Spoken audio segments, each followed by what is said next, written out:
Si loo xoojiyo qorista iyo akhrinta afka Soomaaliga waxaa Muqdisho tababar la xiriira amuurtaas looga furay qaar ka mid ah dhalinyarada gobolka Banaadir waxaana tababarkan soo qaban qaabiyay kooxda Akademiga Goboleedka Afka Soomaaliga gudoomiye ku-xigeenka koobaad ee Naadiga Qalinleyda Soomaaliyeed Professor Mustafa Cabdullaahi Fayruus ayaa ka sheekeeyay aasaaskii ururka Soomaali Been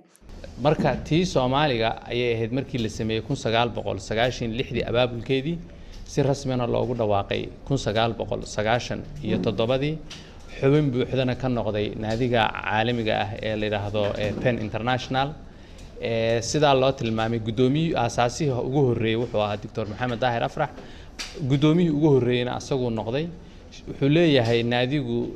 shirweyne dhowrkii sanaba mar uu isugu yimaado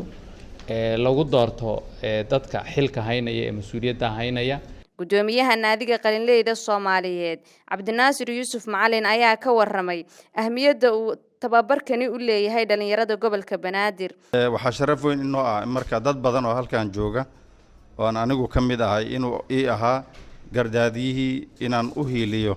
ama mar kastaba aan u helanaano sidii afkeenu u noqon lahaa kan ugu wanaagsan ee mujtamaca Soomaaliyeed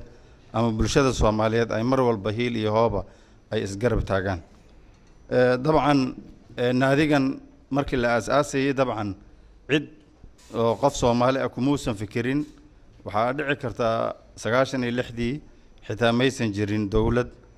وقف الباب وحو مانك كوها يسيدي وقب حسن لها دلك وكذا لكن السجوا هالك جوجي ودن كله أيوه حكو فكر مركل ناديجن إن للسمايو لا سمايو مركل دائرة أما جيل كصوص عدا إن نقدان مركل بالشدة الصوماليات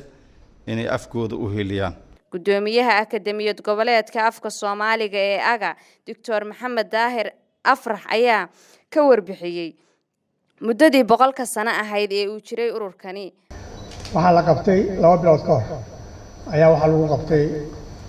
wadanka Philippines Manila waxa ka qayb galay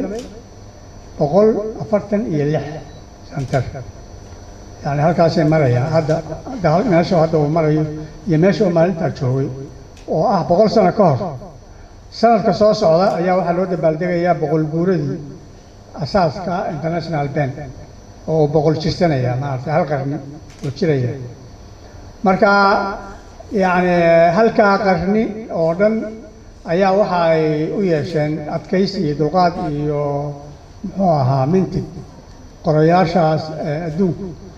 inuu san marna hakan oo sanadoo bashirweyne la isugu yimaado marka waxaan sheegay inaan kaga dayano hadii aanu nahay Soomaali marxaladihii laga soo maray qorista iyo akhrinta afka Soomaaliga 11 bari kadib 21 Febraayo waxaa la filayaa in guud ahaanba dalka ay ka dhacaan munaasabado lagu weyneynayo maalinta afka Soomaaliga